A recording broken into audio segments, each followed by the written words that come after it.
동쪽 땅에 거대한 진동이 시작될 것이다. 지도자가 무너지고 땅이 갈라지며 사람들은 그것이 징조임을 모를 것이다. 지금 대한민국에서 벌어지고 있는 일들을 보십시오.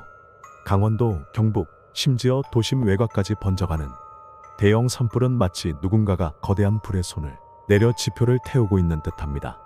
불길은 진화되지 않은 채 수일째 산맥을 넘고 있고 그 피해는 눈덩이처럼 커지고 있습니다.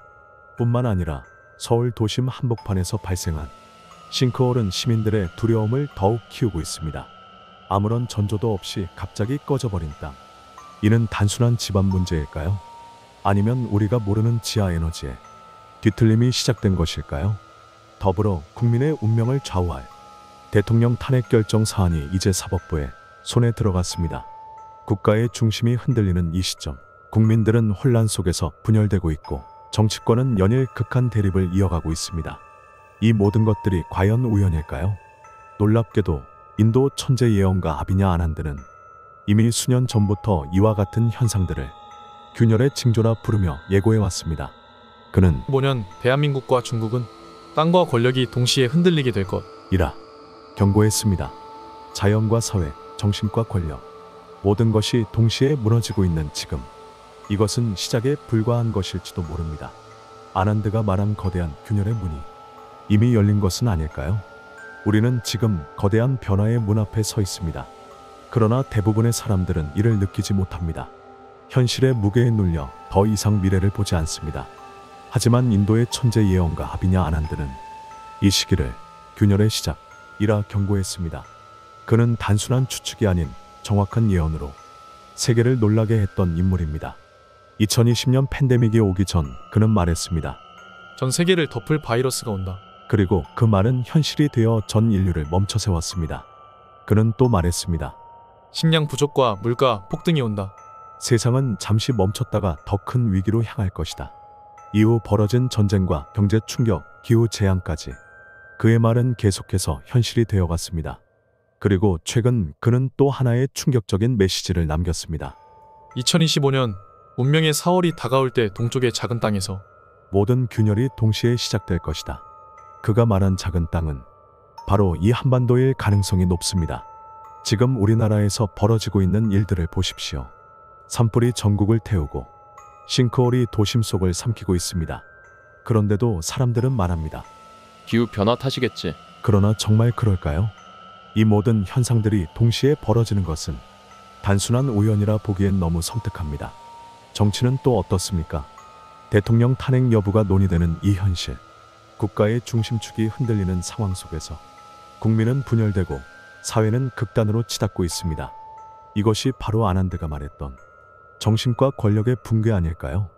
그는 하늘은 계속해서 신호를 보낸다 고 말했습니다. 하지만 사람들은 그 신호를 두려워하거나 아예 무시하려 한다 고 했습니다. 우리는 그 말처럼 지금 이 순간에도 경고를 외면하고 있습니다. 눈에 보이는 것만을 믿고 당장 눈앞의 일에만 매달리고 있습니다. 하지만 예언은 공포를 조장하는 것이 아닙니다.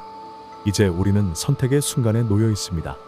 우리가 어떤 길을 선택하느냐에 따라 다가올 미래는 완전히 달라질 것입니다. 그리고 그 미래는 지금 이 순간 당신의 결심에서 시작됩니다. 인도의 천재 예언가 아비냐 아난드는 명상 중 이상한 환영을 보기 시작합니다. 그는 영적 공간 속에서 지구의 특정 지역들이 붉게 물드는 것을 봅니다. 그 중에서도 유독 빛났던 곳, 바로 한반도와 중국이었습니다. 그는 말합니다. 하늘이 갈라지고 땅이 흔들릴 것이다. 불이 터지고 사람들이 하늘을 향해 외친다. 그러나 그 의미를 아는 자는 거의 없다. 아난드는 이 장면이 한반도에서 일어날 대변화를 상징한다고 했습니다. 남쪽에서 번개처럼 하늘을 가르는 소리가 나고 지도자의 몰락이 시작된다고 말합니다. 그와 동시에 새로운 기운이 북쪽에서 피어오른다고 했습니다. 북쪽의 산맥 너머에서 붉은 불기둥이 하늘을 찌른다고 표현했습니다. 그 불기둥은 체제를 뒤흔드는 충격이며 오래된 질서의 붕괴를 의미한다고 했습니다. 그리고 중국에 대해서는 더욱 구체적이고 섬뜩한 장면을 묘사합니다. 바다가 갈라지고 도시는 침몰할 것이다. 섬 하나는 사라지고 하늘은 어두워진다. 이는 대만 해협에서의 군사 충돌과 중국 내부의 대혼란을 암시하는 것으로 보입니다. 그는 중국이 통일을 시도하지만 그 과정에서 치명적인 재앙을 겪을 것이라 경고합니다. 그리고 이 모든 사건은 서로 연결된 하나의 흐름이라 말했습니다. 즉, 한반도의 격변과 중국의 위기는 동시에 폭발하듯 일어난다는 것입니다. 특히 2025년부터 2027년 사이가 이 격변의 정점에 이를 시기라고 했습니다. 아난드는 말합니다. 이 시기 지도자들은 쓰러지고 백성들은 공포 속에서 진실을 찾게 될 것이다. 그러나 그는 이 모든 혼돈이 새로운 문명을 여는 진통이라고 강조합니다. 고통스럽지만 반드시 지나가야 하는 과정. 그 끝에 새로운 시대가 열린다고 했습니다. 한반도는 그 중심에 서게 될 것이라고도 했습니다. 그는 한국을 다시 태어날 땅이라 표현했고 빛의 통로가 열리는 문명 전환의 중심. 이라 했습니다. 모든 것이 무너진 후 아난드는 한 사람의 등장을 예언합니다. 그는 혼돈 속에서 조용히 걸어 나오는 인물. 어둠 속에 있으나 누구보다 빛나는 존재입니다. 아난드는 그를 이름 없는 지도자라 불렀습니다. 세상이 부르기 전 이미 준비된 자였습니다. 그는 칼도 권력도 들지 않았지만 말 한마디로 수많은 사람의 마음을 움직입니다. 사람들은 그를 처음에는 믿지 않았습니다. 그러나 곧 따라가기 시작합니다. 왜냐하면 그는 두려움을 말하지 않고 희망을 말하는 사람이기 때문입니다. 아난드는 이 인물의 눈빛을 묘사했습니다. 세상의 모든 고통을 이해하는 눈이었다. 그는 고통을 부정하지 않았고 슬픔 속에서 의미를 찾아내는 사람이었습니다. 아난드는 이렇게 말했습니다.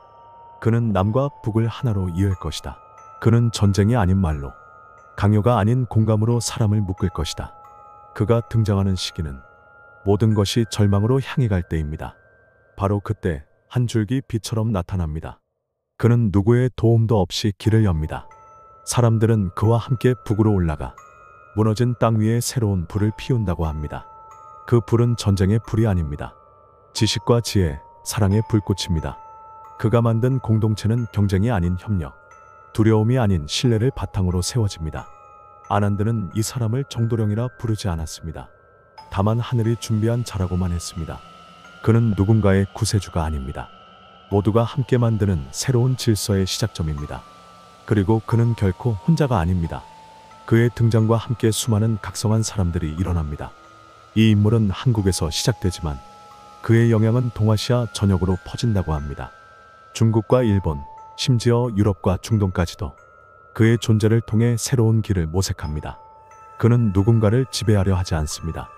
다만 함께 살아가는 법을 보여줄 뿐입니다. 그는 이미 이 땅에 태어나 자라고 있습니다. 우리 곁에 있지만 아직 드러나지 않았습니다. 하늘은 그를 감추고 세상이 무너질 때 그를 꺼내 보일 것입니다. 그는 말하지 않을 것이며 행동으로 모든 것을 보여줄 것입니다. 그의 시대가 올 때 우리는 진짜 통일과 부흥의 의미를 알게 될 것입니다. 아비냐 아난드는 말했습니다. 혼돈은 끝이 아닌 시작이다. 모든 것이 무너지는 것처럼 보일 때 그 속에서 새로운 질서가 움튼다. 고했습니다. 산불이 삼킨 대지에도 다시 푸른 싹은 자랍니다. 싱크홀이 꺼진 땅 위에도 다시 길은 놓이게 됩니다. 그리고 무너진 권력의 자리에 새로운 이들이 일어나게 됩니다. 지금은 두려움의 시간이 아니라 준비의 시간입니다. 우리가 해야 할 것은 두 가지입니다. 경고를 듣고 희망을 준비하는 것. 첫째, 마음을 단련해야 합니다. 흔들리지 않는 중심을 세워야 합니다. 공포와 분열, 혼란의 시대엔 스스로를 다스리는 힘이 가장 강력한 무기입니다. 둘째, 공동체를 살펴야 합니다. 혼자 살아남는 시대는 끝났습니다. 이제는 서로를 지키고 함께 나누는 삶이 필요합니다. 셋째, 생존력을 키워야 합니다. 물, 식량, 에너지에 대한 준비는 기본입니다. 기술보다 중요한 것은 적응할 줄 아는 지혜입니다. 그리고 마지막으로 가장 중요한 준비는 의식입니다. 우리가 이 시대를 단순한 위기로 볼 것인가? 새로운 문명 전환점으로 볼 것인가? 바로 그 인식의 차이가 미래를 완전히 달라지게 할 것입니다. 아난드는 예언의 마지막에서 말했습니다. 혼란의 끝에는 기적이 기다린다. 무너진 것 위에서 더 위대한 것이 세워질 것이다. 한반도는 다시 하나가 되고 그 중심에서 한국은 빛을 품게 됩니다. 사람들이 모이고 도시가 다시 세워지고 온화한 공동체가 탄생하게 됩니다. 그 중심에 있는 이들이 바로 지금 깨어있는 우리입니다. 미래는 이미 정해져 있지 않습니다. 지금 우리의 선택이 미래를 만듭니다. 이 영상을 본 지금 이 순간부터 당신은 그 선택의 주체가 될 수 있습니다. 하늘은 경고만 보내지 않습니다. 항상 기회도 함께 보내줍니다. 그 기회를 잡을지 놓칠지는 당신의 마음에 달려 있습니다. 이제 우리가 준비할 시간입니다. 그리고 다음 세대에게 빛을 남길 차례입니다.